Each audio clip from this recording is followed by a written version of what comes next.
गीत पढ़ा और गीत यथार्थ है। कोठी बंगले खड़े के खड़े रह गए, हीरे मोती जड़े के जड़े रह गए, अंत में रघुपति न ढेला जुड़ा, हंस जब जब उड़ा तब अकेला उड़ा। देखो जैसे लक्ष्मण ने कहा कि धन किसके लिए कमा रहे हो? अपने पुत्र के लिए। बोले ये सब किसके लिए कर रहे हो? सब पुत्र है तो धन की आवश्यकता नहीं, स्वयं कमा लेगा। कुपुत्र है तो सब चौपट कर देगा, क्यों परेशान? देखो परेशान होने की आवश्यकता नहीं। हमारे धर्म शास्त्र ये कहते हैं, ऐसा नहीं कि धन की उपेक्षा कर दी जाए। चार पदार्थों में अर्थ भी है, अर्थ को छोड़कर आप सृष्टि संचालन नहीं कर पाएंगे। धर्म, अर्थ, काम और मोक्ष, चार पदार्थ होते हैं। और हमारे महापुरुष भी कहते हैं कि जीवन के प्रथम चरण में प्रथमे नादितम विद्या, द्वितीय नादितम धनम और तृतीयम नादितम पूर्णम, चतुर्थे किम करिष्ये।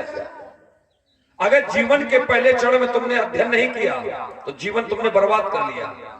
और जीवन के दूसरे चक्र में, चूंकि अवस्था का क्रम चार परिप्रेक्ष्य में होता है, बाल्यावस्था, युवावस्था और आगे चल करके वृद्धावस्था आती है, उसी में आगे संन्यास होता है। तो प्रथम चरण में जब आप बाल्यावस्था में थे, ब्रह्मचारी थे, तब आपको वेद अध्ययन ज्ञानार्जन करना चाहिए। परम धर्म है। गृहस्थ धर्म में जाने पर जितना अधिक हो सके धन का संग्रह करो। आप हमारे धर्मशास्त्र कहते हैं ब्रह्मचारी हो तो जितना ज्यादा से ज्यादा स्वाध्याय कर सको उतना स्वाध्याय करो, अध्ययन करो, पढ़ो। और जब विवाह हो जाए तो जितना ज्यादा से ज्यादा हो सके धन संग्रह करो। और उसके बाद जब बच्चों के संस्कार संपन्न हो जाए तो फिर जितना ज्यादा से ज्यादा हो सके पूर्ण करो। और उसके बाद का जब क्रम बनेगा तो न पढ़ पाओगे और न धन कमा पाओगे और न माला जप पाओगे, चार पाई पे पढ़ोगे, यही सोच रहे होगे कोई पानी दे दे पीने के लिए। चारों में चतुर्थ क्रम में आप क्या कर पाओगे? चतुर्थ किम करिष्ये, क्या कर पाओगे? तुम निरर्थक हो जाओगे। इसलिए हमारे यहाँ जो मान्यता है वो मान्यता ये नहीं कहती कि आप धन न कमाओ, धन अर्जित करो और जितना ज्यादा से ज्यादा अर्जित कर सको अर्जित करो, संग्रह करो। और ये सभी ने किया है। अंतर एक है, विहाय का मान्या श्रमान पुमान सत्य निष्प्रहा। ये ब्रह्मवाणी का श्लोक फिर याद आया व्यास जी, जरा बजाओ। विहाय कामान्या श्रवान पुमान शरति निष्प्रहा निर्ममो निरअहंकारो सा शांतिमो अधिगच्छति। देखो पत्नी है तो उसकी आवश्यकताओं की पूर्ति करना आपका धर्म है। अगर घर में बच्चे हैं तो उनकी आवश्यकताओं की पूर्ति करना आपका धर्म है। हर एक माता पिता है तो उनकी भी जिम्मेदारी करना आपका धर्म है। लेकिन एक बात याद रखो, ब्रह्मवाणी गीता कहती है कि संबंधों का निर्वाह आप खूब करें, लेकिन इतना ध्यान रखें कि किसी भी संबंध से अपने लिए आप कोई कामना ना करें। ये कभी ना सोचो कि आगे चल करके पुत्र हमारी सेवा करेगा, कभी ना सोचो। ये सोचो संसार के जो भी संबंध हमारे बने ये संबंध हमने नहीं बनाए, ये सब संबंध भगवान ने हमें बना करके दिए। हमने कहा बनाए? हमारे अंदर कितनी सामर्थ्य थी। ये सब संबंध भगवान ने बनाए और भगवान के दिए हुए संबंधों के प्रति अपने अधिकारों और कर्तव्यों का प्रयोग हम जितनी अच्छी प्रकार से करेंगे भगवान उतना ही हमसे प्रसन्न होंगे। बस इतना ध्यान रखना है कि उन संबंधों का निर्वाह करने में कोई स्वार्थ ना अपना लेना। बस क्योंकि स्वार्थ यदि करोगे तो फिर पतन हो जाएगा। और कर्तव्य निर्वाह करो तो भगवान स्वयं कहते हैं कर्मण्येवाधिकारस्ते मा फलेषु कदाचन। अपने पुत्र को पढ़ाओ, ये तुम्हारा कर्म है, कर्तव्य है। उसके लिए धन संग्रह करके रखो, ये तुम्हारा धर्म है।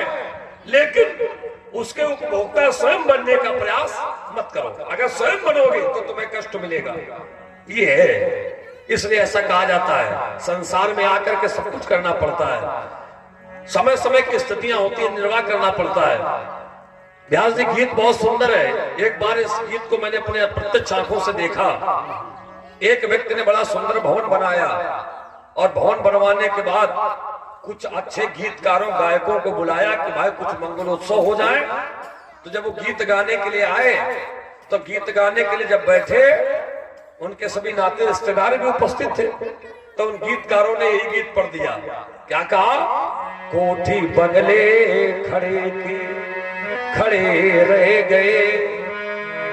अब वो सोच रहा था हमने अच्छा घर बनवाया, गृह प्रवेश किया है और ये गाना गा रहे कोठी बंगले खड़े के खड़े रह गए। तो बड़ा विचित्र लगा उसको। तो उसने कहा ऐसा करो, सब बंद करो, ये सब बंद करो। गीत सत्य है लेकिन स्थिति देखी गई कि कहां पर इसका उपयोग करना है? ये होता है विचारणी विषय। इसलिए मेरा एक सिद्धांत है कि निर्माण हो विध्वंस हो पर कर्म तो करना पड़ेगा। सत्कर्म या दुष्कर्म में से एक को चुनना पड़ेगा। अगर आप सत्कर्म नहीं चुन रहे तो फिर आपको कोई ना कोई कर्म तो करना ही पड़ेगा। इससे अच्छा दुष्कर्म ना होकर के सत्कर्म हो। क्यों? क्योंकि ये जीव है शाश्वत सनातन, जीव है शाश्वत सनातन तत्व ब्रह्म विधान का। ये अजर है अरु अमर है, ये अंश है भगवान का। तन से परे मन इंद्रियों से, बुद्धि से अरु भाग्य से जान पाया कोई कोई प्रभु कृपा से सौभाग्य से। धर्म के हित कष्ट सह करो घोर घोर तप करना पड़ेगा। निर्माण हो या विध्वंस हो या आए हो तो कर्म तो करना पड़ेगा। शिव सभी खे परहित ऐसी और भी जो हो चुके धर्म व परमार्थ हित बलिदान अपना कर चुके। परम पद पाकर के ज्ञानी भव बंधनों से मुक्त हो करो। कर्म फल ही मिला उनको भाग्यवा प्रारब्ध बनकर। कर्म फल ही मिला उनको भाग्यवा प्रारब्ध बनकर। धर्म के हित कष्ट सह करो, ये धर्म के हित कष्ट सह करो। घोर तप करना पड़ेगा। निर्माण हो या विध्वंस हो या आए हो तो कर्म तो करना पड़ेगा। आपने गीत हमने सुनाया था, आपने कहा कि ये गीत परिस्थिति पर बदल जाएगा। जैसे किसी ने घर बनवाया हो और वहां पर कुछ गाने वालों को बुलाया जाए और वो गाने लगे कोठी बंगले खड़े के खड़े रह गए तो ये गीत अनुपयुक्त हो जाएगा। जहां घर बनवाया गया हो और घर में गृह प्रवेश हो रहा हो तो वहां ये गीत ठीक नहीं है। अब लक्ष्मण ने सुनाया है तो किसको सुनाया है? परशुराम जी को सुनाया है। तो परशुराम जी के पक्ष से घर बनाया गया है कि इनका घर गिरा दिया गया है? क्यों भाई? गिरा दिया गया।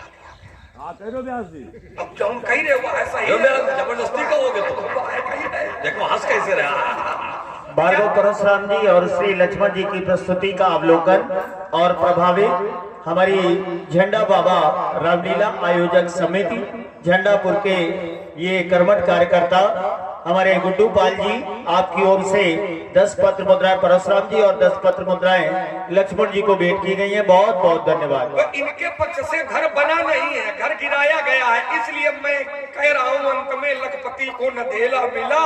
अरे काहे क्रोध कर रहे हो? हंस जब जब उड़ा तब अकेला उड़ा। एक छोटी सी बात और है, आपने कहा इतने जो संबंध बनाए ये सब भगवान के हैं। हम लोगों में इतनी ताकत कहाँ कि हम लोग संबंध बना दें? ये तो भगवान के संबंध बनाए हुए हैं क्योंकि भगवान का दिया हुआ सब कुछ है। ठीक कहा, भगवान का दिया हुआ सब कुछ है। भगवान ने विष को भी पैदा किया है और भगवान ने अमृत को भी पैदा किया है। लेकिन अमृत पान करने वाले को देवता कहा गया है और विष पान करने वाले को दैत्य कहा गया है। ये तो हमारी बुद्धि पर निर्भर। भगवान ने तो सब कुछ पैदा किया है। भगवान ने कई वृक्षों में फल बनाए हैं और बहुत ऐसे वृक्ष फल होते हैं जो मीठे होते हैं और बहुत होते हैं जो कड़ू होते हैं। तो क्या कोई कड़ू फल खाना स्वीकार करता है? कड़ू फल खाना कोई स्वीकार थोड़ी करता है, मीठा फल खाना स्वीकार करता है। अच्छा, यही में बुद्धिमानी हुआ कि मीठा खाओ, इसमें बुद्धिमानी भी है। और केवल यह मान लो भगवान है पैदा किए नहीं तो धतूरा चबा ले, तो क्या मतलब धतूरा चबाए वाला फल है तो फलवा आओ, तो धतूरा नहीं चबाया जाएगा, धतूरा नहीं खाया जाएगा, खाया सेब जाएगा। तो जो खाने योग्य है, जो ग्रहण करने योग्य है वही ग्रहण करो। बाकी पैदा तो भगवान ने सब कुछ किया है, गुण भी पैदा भगवान ने किया है और अवगुण भी भगवान ने पैदा किया है।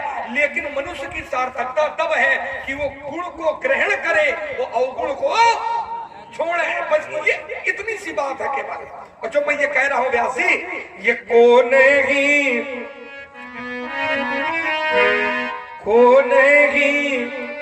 जाना विदित संसार, कौन ही जाना विदित संसार। माता पिता ही उरिन भयनी के, गुरु री न रहा सोच बड़ दी के। सो जानू हमारे माथे कड़ा, ये दिन चली गया हूँ प्याज बहु बड़ा। अब यानी ब्योहरिया बोली, तुरंत देव में थैली खोली। श्री राम जय राम जय जय राम, जय सिया राम जय। ये क्या हो रहा है? क्या हो रहा है? भगवान का ध्यान हो ही रहा होगा, हो ही रहा है। औ का कोनो नौटंकी हुई रही का, या थोड़ी कारण गली में आज चांद निकला। ने कहा ये धीरे कर किया फल भाई। अच्छा, वही क्रम है ये। माने हमारी हम क्या करने हैं कोई मतलब है नहीं। तुम अपन आप काम करो, हम अपन कर रहे हैं भाई, यही तो है ना। अब बहुत लोग हैं, सब लोग एक एक काम थोड़ी कर रहे हैं, लोग अपना अपना काम कर रहे हैं। हम लोग कह रहे हैं, ये लोग सुन रहे हैं, बहुत लोग मसाला खा रहे हैं, बहुत लोग बीड़ी पी रहे हैं। अपन अपन काम है, सब अपन अपन कर रहे हैं। चलो ठीक है, अच्छा भगवान का ध्यान कर रहे हैं।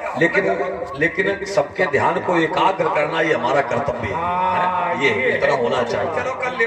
हाँ, क्या करना तो करना ही पड़ेगा। अब भाई कोई बीड़ी पी रहा है तो समझाएंगे कि भाई ना पियो, हाँ पियोगे तो आगे दशा खराब हो जाएगी। अब कोई मसाला खा रहा है, क्या गलत तो नहीं कर रहे हैं, बिल्कुल ठीक। अगर कोई खा रहा है तो उसको भी समझाना पड़ेगा कि भाई ना खाओ, स्थितियां गंभीर होंगी।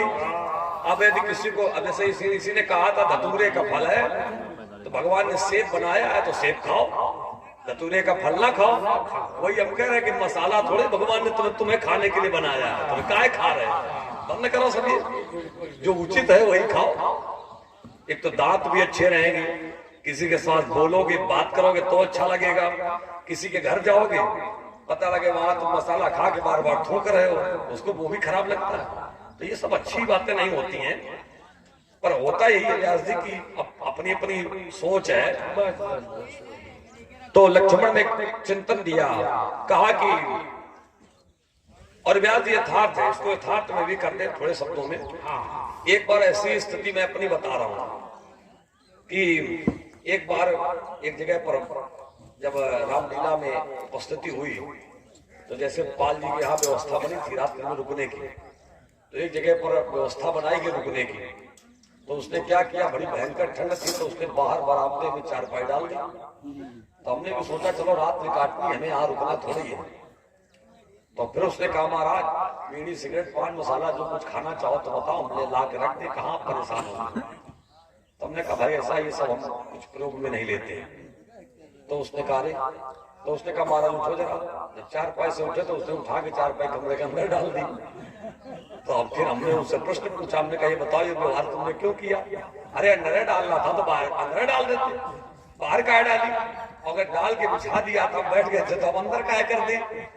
बोले परसाले महात्मा जी आए थे पंडित जी, और अंदर हमने 4 पाई डाल दी। रात भर मसाला खा के इतना थूके हमारे कमरे में कि वो तो चले गए। बाद में हमारी पत्नी ने कहा उठाओ झाड़ू, तुम साफ करो, तुम्हें लेवा के लाए थे। हाँ, तुम साफ करो, हमें नहीं साफ करना है, सब तुम्हें साफ करो। बोले हमारे पति पत्नी में झगड़ा हो गया, बाद में सब हमें साफ करना पड़ा। तो बोले हमने सोचा था कि इस बार सब जो होगा बाहर होगा, हम साफ कर लेंगे, इसलिए हमने बाहर डाली थी। लेकिन कष्ट ये हो रहा था कि ठंड बड़ी ज्यादा है, तो हमने पूछा आपसे, आपने कहा नहीं खाते, तो हमने सोचा गलत हो रहा, तो हमने अंदर डाल दिया।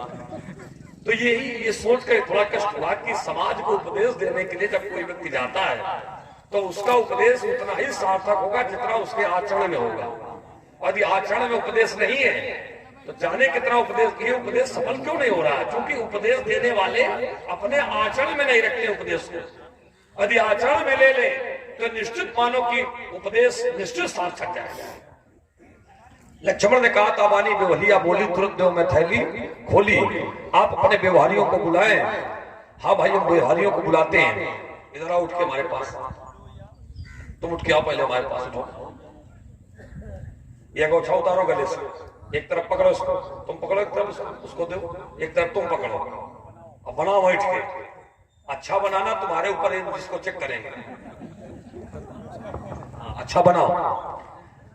व्यवहारिक व्यक्ति की प्रवृत्ति से बनते हैं, जिसकी जैसी प्रवृत्ति होती है उसके वैसे ही व्यवहारी होते हैं। इस प्रांगण में जो भी श्रोता है, ये सारे श्रोता हमारे व्यवहारी हैं सभी। लेकिन ये सभी श्रोता यहाँ तब आए जब समिति के व्यक्तियों ने, बालकों ने संघर्ष किया है, प्रयास किया और ऐसा आयोजन यहाँ आयोजित करवाया, तब आप लोग इसका दर्शन करने के लिए यहाँ उपस्थित हुए। तो व्यवहारी तो आप सभी लोग हैं, लेकिन सबसे प्रमुखता मैं उन व्यक्तियों को दूंगा जो समिति में जुड़े हुए हैं। आओ बेटा, अकेले हो क्या? और लोग कहाँ हैं? अच्छा, बाकी सब लोग निकल गए। क्या करोगे? यही विडंबना है। इसका मतलब ये कि रामलीला के वास्तविक व्यवहारी तुम ही हो, और बाकी सब नाचे गाना वाले थे, चले गए। अब हाँ, भी एक जिम्मेदारी तुम्हारी प्रमुख रही है। देखो एक बात बताए। हाँ, नहीं वो सब नहीं वो खड़ा करेंगे, आप परेशान क्यों हैं? सब होगा। हमारी बात आप समझे पहले। मैंने कहा क्या कि हमारे व्यवहारी तो सभी हैं, लेकिन अगर ये बालक आगे ना आया होता, इन लोगों ने आगे बढ़ करके प्रयास ना किया होता, तो फिर आप लोग कैसे यहाँ आते? प्रयास तो इन लोगों ने किया, आपसे हाथ जोड़े, चंदा मांगा, पैसा मांगा, जो कुछ किया, प्रयास तो रहा। तो प्रथम व्यवहारिकता में आप ही है हमारे। वैसे एक बात बताएं, अब जब शाम को हम आए थे, हमने पूछा इस गांव में कितने घर होंगे, तो पता लगा लगभग 35-40 घर होंगे। एक अनुमान बताया गया। एक व्यक्ति से हमने पूछा वोट कितने होंगे, उसने कहा महाराज 200-250 होंगे ज्यादा से ज्यादा। तो इतने छोटे बड़े गांव, इतने छोटे से गांव में और इतनी विशाल रामलीला होना, ये बड़े आश्चर्य की बात है। बहुत बड़ी बात। हम तो यहाँ पहली बार आए हैं, सत्य है, लेकिन हमें बड़ा आश्चर्य लगा। हमारे समीप ही शाकाहारी गांव है, बड़ा गांव है, और अच्छा सहयोग भी आता है और अच्छे पात्र आते हैं। लगभग पात्र ही आते हैं जो यहाँ आपके गांव में आए हैं, लगभग यही पात्र शाकाहारी में ही आते हैं। हम भी कई बार गए हैं, यही पात्र आते हैं। तो कल्पना ये करो आप लोग कि इतने बड़े गांव में, शाकाहारी में, इतने अच्छे सब पात्र जो जाते हैं, तो उनकी व्यवस्था कितनी सुदृढ़ है। और यहाँ इतने छोटे से गांव में और वही पात्र बुला लेना, ये बहुत करें शुभ कार्यों की सिद्धि सदा गजानन गणपते जपे बाणी सबकी जगत त्राता लक्ष्मी पते बने प्रियवरो ज्ञानी चतुर्मुख ब्रह्मा जगपते करें रक्षा सबकी सदा से सदा शिव शंकर पशुपते। अब शाखा हरि में रामलीला होती तभी तो इन लोगों ने अनुकरण किया कि हमारे गांव में भी हो जाए। सदा शिव शंकर पशुपते। महादेव जी हर एक व्यक्ति की रक्षा करें। भगवान नारायण के नामों का उच्चारण आप लोगों की जिह्वा करें। जीवन में आने वाले विघ्नों का नाश भगवान गणेश करें। यही हमारा सबको आशीर्वाद है। और बहुत से व्यक्ति ऐसे भी होंगे जो अस्वस्थ होंगे या चलने में समर्थ होंगे, यहाँ तक नहीं आ पाए हैं, घर में बैठ करके ही लीला सुन रहे हैं, उन श्रोताओं को भी हम यहीं से आशीर्वाद देते हैं। उनका भी कल्याण हो, सभी का कल्याण हो। और ध्यान दें, जैसा कि हमारी ग्राम झंडापुर की झंडा बाबा रामलीला आयोजक समिति और समिति के द्वारा बाबा के दिव्य दरबार पर हमारे श्री राम जी के कर कमलों से जो घंटा है उसे मंदिर को समर्पित किया जाएगा। तो इस बात को आप सभी लोग ध्यान रखें कि कार्यक्रम के पश्चात झंडा बाबा मंदिर प्रांगण पर श्री राम जी के कर कमलों से जो घंटा है उसे समर्पित किया जाएगा। धन्यवाद। कहने का अर्थ ये कि लीला समाप्त होने के बाद कोई घर नहीं जाएगा, सब लोग राम जी के साथ खड़े होंगे, राम जी घंटा पहनाएंगे मंदिर में।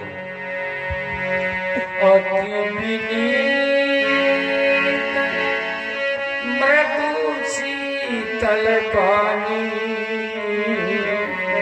बोले हरा जोर जुग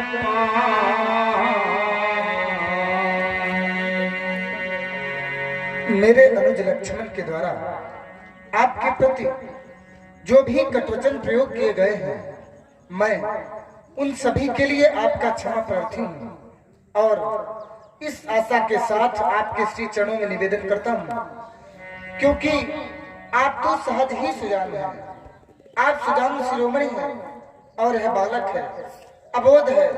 इसलिए हे नाथ, मेरा आपसे निवेदन है कि आप इस बालक के वचनों पर कान रखें। हे पूज्य सुनहु नाथ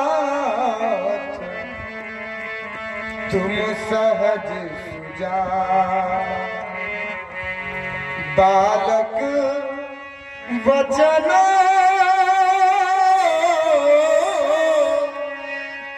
करिय नहीं काना। क्यों बर रहे बालक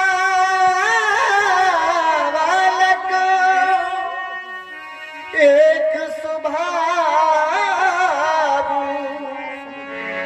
क्योंकि बर्रे और बालक का तो एक स्वभाव होता है और संत लोग इन्हें दोष नहीं देते। इन्हीं न संत विदुषहि का। और फिर इस बालक ने जो भी कटवचन कहे हैं उसमें भी इसका अपराध नहीं है। तेहि नाही कछु काज बिगारा, अपराधी मैं नाथ तुम्हारा।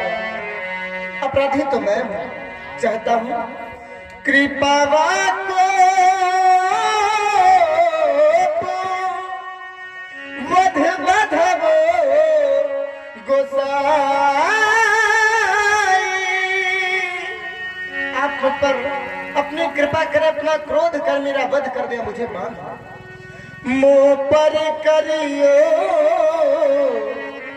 दास की नाम। और यदि इन प्रयुक्त वाक्यों से भी आपका क्रोध ना शांत हो रहा हो तो कहिए बेगी जही विधि रिस जाई, तो मुनि नायक सोई करिए। राम, तुम्हारी विनम्र श्रेष्ठ परिमार्जित वाणी सुनता हूं, मेरा हृदय क्रोध से रिक्त होने लगता है, पर हो नहीं पाता। क्यों?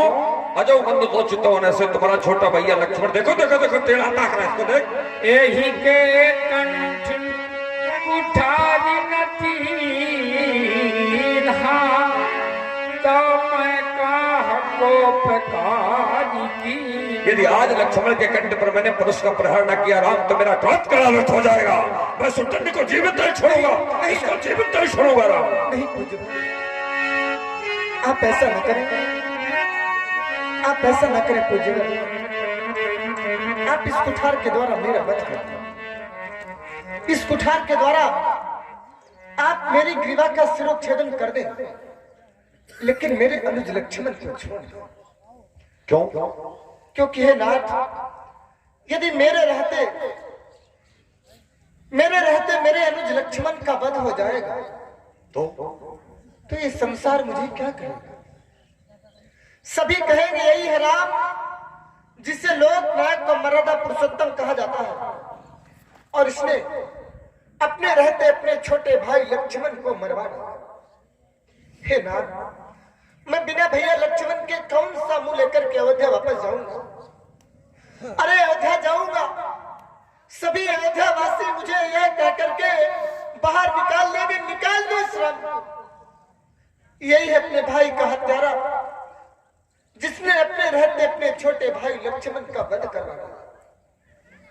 और हे उज्जवल, माने मैं अयोध्या पहुंच भी गया तो मेरे दो छोटे भैया भरत और शत्रुघ्न जब ये सुनेंगे कि भैया आए हैं तो बड़ी दूर से दौड़ेंगे, दौड़ करके आएंगे, मेरे चरणों से लिपट जाएंगे।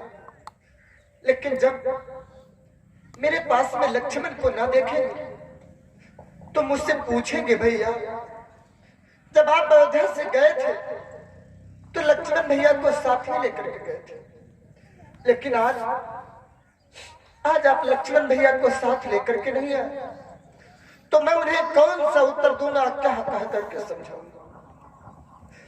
और माना मैंने उन्हें भी समझा दिया ना, तो वर्ष में एक बार रक्षाबंधन का त्योहार आता है। उस रक्षाबंधन के पर्व पर मेरी बहन शांता 4 राखियां सजा करके अयोध्या आएगी। एक एक करके हम तीनों भाइयों के हाथों में राखी बांधेगी, और जब उसकी एक राखी शेष रह जाएगी तो मेरे पास आएगी, मेरे हृदय से लिपट जाएगी और मुझसे पूछेगी भैया, अरे लक्ष्मण भैया तो सदैव आपके साथ रहा करता था। मंच के माध्यम से श्री राम जी की वाणी का अवलोकन कर रहे हैं, और श्री राम वाणी से द्रवित हमारे गुड्डू पाल जी झंडापुर आपकी ओर से एकादश पत्र मुद्राएं श्री राम जी के चरणों में, एकादश पत्र मुद्राएं लखनलाल जी के चरणों में, और एकादश पत्र मुद्राएं परशुराम जी के चरणों में भेंट की गई हैं। कोट कोट धन्यवाद। लेकिन आज दिन रात प्रासादों में लक्ष्मण नहीं दिखाई देता, तो मैं उसे कौन सा उत्तर दूंगा, क्या कह करके समझाऊंगा? क्योंकि जब मैं अयोध्या से चला तो मेरी माँ ने लक्ष्मण का हाथ मेरे हाथ में दिया और मुझसे कहा, राम जिस प्रकार से तुम अपने अनुज लक्ष्मण को लेकर के जा रहे हो, जब वन प्रखंड से वापस अयोध्या आना तो इसे अपने साथ लेकर के आना। सुने आप माँ के कहे हुए वचन और मेरे लक्ष्मण को छोड़ देना। और आपने ग्राम शाखाहारी से हमारे श्रीमान गुड्डू मिश्रा जी, आपके द्वारा भी 21 पत्र मुद्राएं श्री राम जी की वाणी पर प्रदान है। कोट कोट धन्यवाद। मैया ने चलते समय कहा, लक्ष्मण का हाथ हमें देकर यह लाल सौंपती हो तुमको, जाना कानन में संग लेकर। यदि अपने घर को प्रभु मारेंगे तो ममसिरा ये कलंक लग जाएगा,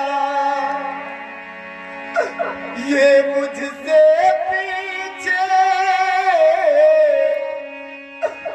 प्रभु आया है, क्या जग से पहले जाएगा। क्योंकि हे नाथ, इस संसार में बड़े भाग्यशाली होते हैं वे लोग जिन्हें भगवान भाई देता है, और उनसे भी अधिक भाग्यशाली वे होते हैं जिन्हें भगवान भाई भी देता है, और भाइयों भाइयों में परस्पर प्रेम होता है। और अभागे होते हैं वे लोग जिन्हें भगवान भाई तो देता है, लेकिन भाइयों भाइयों में प्रेम नहीं, प्यार नहीं, बल्कि ईर्ष्या और द्वेष की दीवार खड़ी कर देता है। अरे मैं तो अपने को बड़ा भाग्यशाली मानता हूँ कि मुझे भगवान ने एक नहीं, दो नहीं, बल्कि तीन छोटे भाई दिए। और मुझे तो इस समय भी याद आता है जब हम चारों भैया सरयू के तट पर खेला करते थे, और खेल ही खेल में मेरे तीनों भैया दौड़ करके आते, मेरे हृदय से लिपट जाते, मुझे भैया भैया कहते। उस समय मैं सोचा करता था, काश मेरा भी कोई बड़ा भाई होता जिसे मैं भैया कहता। इसलिए मैं आपसे करबद्ध निवेदन करता हूँ, आकुल व्याकुल कब लाल प्राण,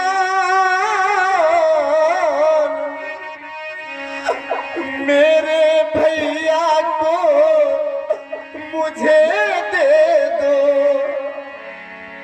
कमनीय कृपा की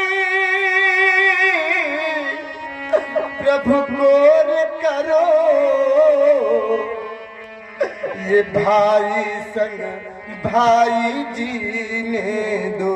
और आप है छोटा सा बच्चा आदर्श, इसकी ओर से 10 पत्र मुद्राएं, और हमारे ग्राम झंडापुर निवासी शिववरण पाल जी, आपने 21 पत्र मुद्राएं श्री राम जी, श्री लखनलाल जी को भेंट की है। कोट कोट धन्यवाद। माँ की गोदी का ये प्रभु का होनिया, ये प्यारे पितु का है प्रिय वात्सल्य, मेरे प्राणों का प्रभु प्राणधार, नैनों की पुतली प्रणत पा। हे पूज्यवर, आज तक मैंने किसी के सामने अपनी झोली नहीं फैलाई, लेकिन आज मैं अपने भैया लक्ष्मण के लिए आपसे प्राणों तक की भिक्षा मांगता हूँ। भगवान भिखारी ये मांग रहा, भैया के प्राणों की भिक्षा। भगवान भिखारी मांग रहा, भैया के प्राणों की भिक्षा,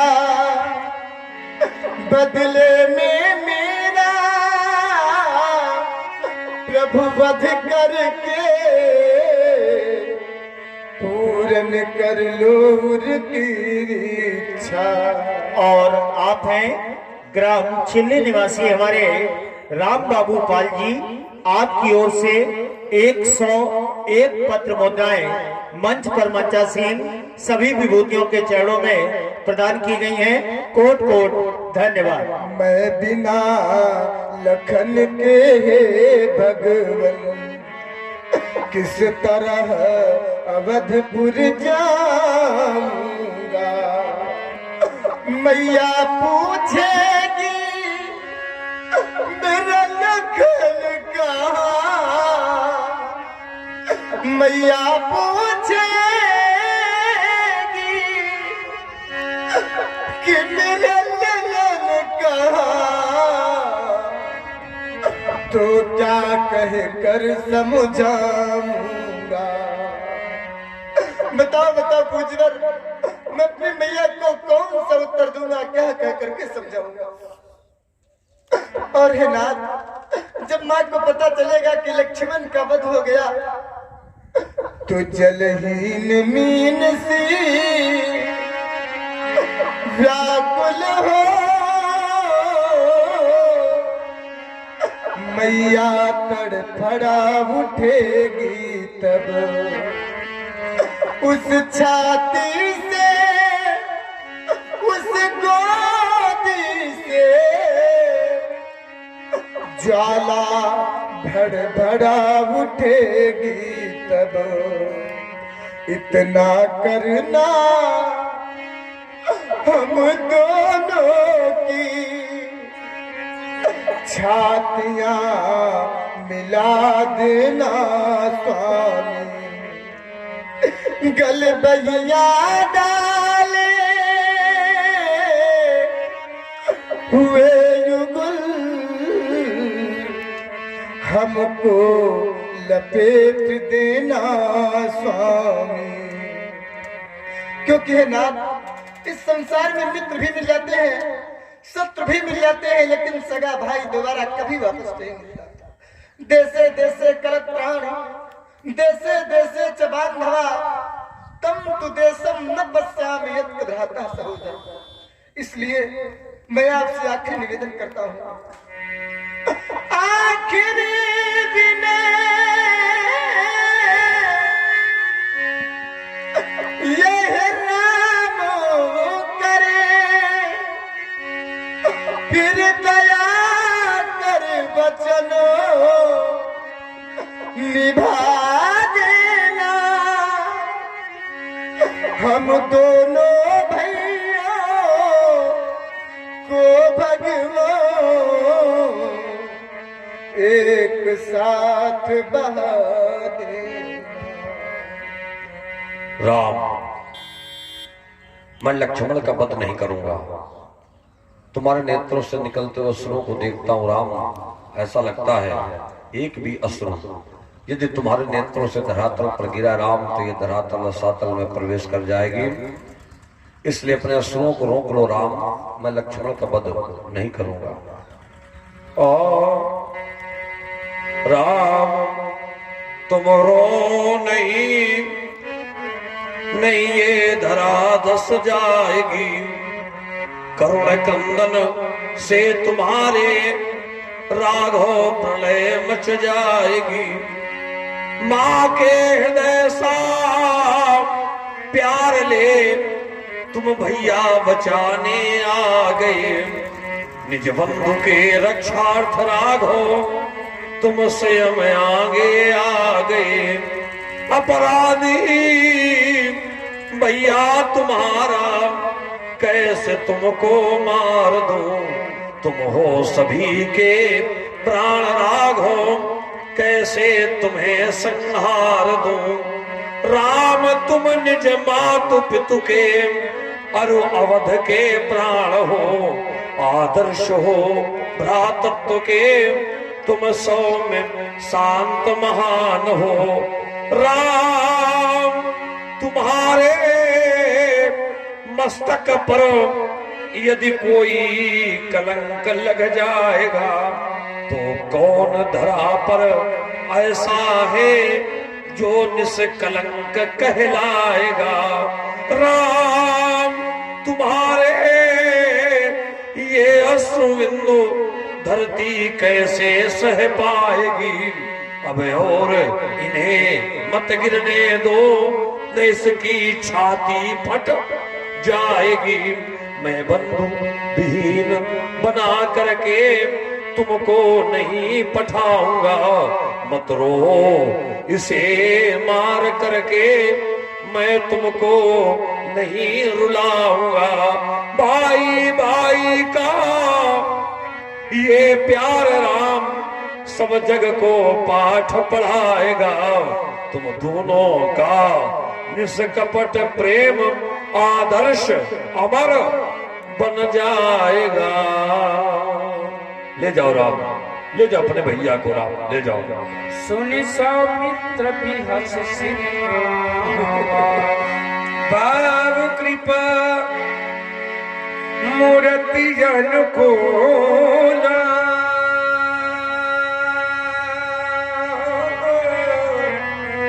बोलत बचन जगत कृपा की वायु चली तो मूर्ति अनुकूल हो गई, और जब मूर्ति अनुकूल हो गई तो वचन ऐसे बोल रहे हैं जैसे फूल झड़ रहे हो। अरे मूर्त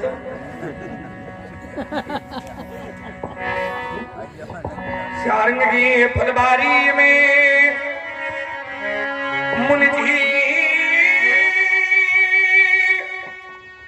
शौकन्ना हो कर जाना, और जाना भी तो कभी भूल कर इन फूलों से मत भिड़ जाना, वरना पूरा फूल भरत भिड़ते वो तुम्हें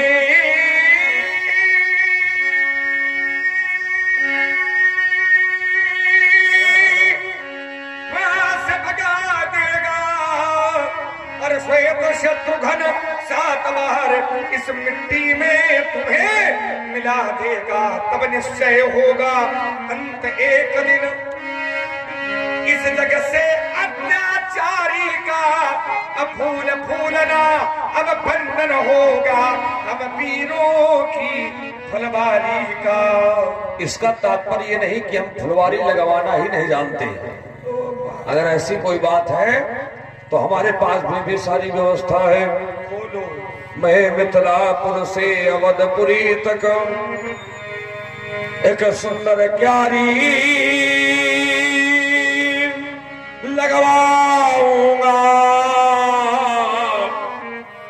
और उस क्यारी को लखनलाल नृप दशरथ से सिंचवाऊंगा। फिर कैकेयी सुमित्रा कौशल्या से फूलों को तोड़वाऊंगा। भोले बाबा के मंदिर पर एक सुवर ढेर लगवाऊंगा। फिर लख करके इन फूलों को मैं फूला नहीं समाऊंगा, और ध्यान मग्न हो प्रलयंकर शंकर को खूब सजाऊंगा। अतिशीघ्र ध्वंस होगा कुचक्र, अन्यायी अत्याचारी का फैलेगा सुंदर सुयस लखन हम विप्रों की फुलवारी का। देखो महाराज, हमको विप्रों की फुलवारी फूले वहां कोई दिक्कत नहीं है, हमें कोई जलन थोड़ी है कि आपकी फुलवारी न फूले, खूब फूले। भगवान से भी प्रार्थना करते हैं कि खूब भरो फूलो। हमें ब्राह्मणों की फूले, संतों की फूले, ऋषियों की फूले, मुनियों की फूले, महात्माओं की फूले, अच्छे लोगों की फुलवारी फूले, इसमें हमें कोई तकलीफ थोड़ी है। क्यों वैसी हमें कोई तकलीफ हो सकती है क्या? हाँ, तुम तो जानते हो हमको, ये कम जानते हैं, वो एक बार में ये जान भी नहीं पाते हैं, इनको बार बार में बता दीजिए। बार बार मुनि कहा राम सकला, बोले ब्रह्मपति संस तेरा भैया कट शब्द बोल बोल अंगारे मुझ पर फेंक रहा। तू मीठे मीठे शब्दों से चोटों को हमारी सेक रहा। तू है नरम, हाँ तू है नरम, और गरम है वो। कुटिल नीति है दोनों की। अब विश्वामित्र हाँ दिखाई तो पड़ रहे हैं, वही बात। विश्वामित्र भी देख रहे चालाकी अपने चेलों की। बंदे चढ़प दांत पड़वा रहा अहम तिमन हो जीत जगठा। हे भगवान, आपका क्रोध बहुत बड़ा है और मेरी चूक बहुत छोटी है। पुराना धनुष था, छोटे ही टूट गया, मैं किस कारण से अपमान करूं? आप कहते हैं कि तू ब्राह्मण कह करके मेरा निरादर करता है, तो हे नाथ, यदि सचमुच हम आपका ब्राह्मण कह करके निरादर करते हैं, तो इस संसार में ऐसा कौन सा योद्धा है जिसे हम डर के मारे से न? केवल ब्राह्मण वंश की इससे प्रभुता है। जो ब्राह्मणों से डरता है, आपसे डरता है, वह सारे संसार से निर्भय हो जाता है। सुनि मृदु वचन रघुपति के, उभरे न पटल पर सुधार। राम, तुमने तो आज वही विचार प्रस्तुत कर दिए, व्यक्त कर दिए, जो विचार भगवान नारायण ने हमारे बाबा से कहे थे। क्या तुम भगवान नारायण हो? और यदि तुम भगवान नारायण हो तो भगवान नारायण का ये दिव्य धनुष हमारे पास है। इस धनुष को ना स्वर्गे ना पाताले ना भूमो कश्चित करे तब धनुर्वश मायाति मुक्त एकम पुरुषोत्तम। भगवान पुरुषोत्तम भगवान नारायण को छोड़कर इस धनुष की प्रत्यंचा कोई खींच नहीं सकता है राम। यदि वास्तव में तुम ही भगवान नारायण हो तो इस धनुष की प्रत्यंचा खींच करके हमें दिखाओ। खींचो चाप मिटे संदेह आप ही जल गए परशुराम विस्मय भयऊ जाना राम प्रभाव पुलक प्रफुल्लित जोरी पानी वचन हृदय प्रेम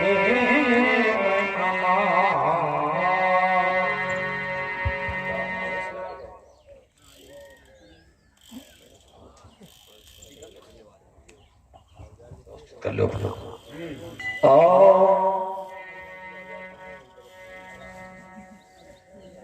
रामम लक्ष्मण पूर्वजम रघुवरम सीतापतिम सुंदरम काकुत्स्थम करुणाणवम गुणनिधिम विप्रप्रियम धार्मिकम राजेन्द्रम सत्यसंदम दशरथतनयम श्यामलम शांतमूर्तिम वंदे लोकाभिरामम रघुकुल तिलकम राघवम रावणादिम भर्जनम बहु बीजानाम अर्जनम सुख संपदाम तर्जनम नियम दूतानाम राम रामेति गर्जनम रामानास्ति पलायनम परतरम रामस्य दासोऽस्म्यहम् रामे चित्तलया सदा भवन्तु मे भो राम मुग्धुर।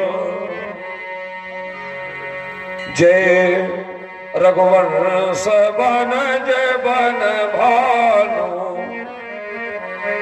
गहन दनुज कुल दाहन कृशानु जय सुरवी प्रधेनु हितकारी जय मध मोह को भ्रमहारी विनयशील करुणा गुण सागर जयति बचन अर्चनायति नागर सेवक सुखद सुभग सबयंगा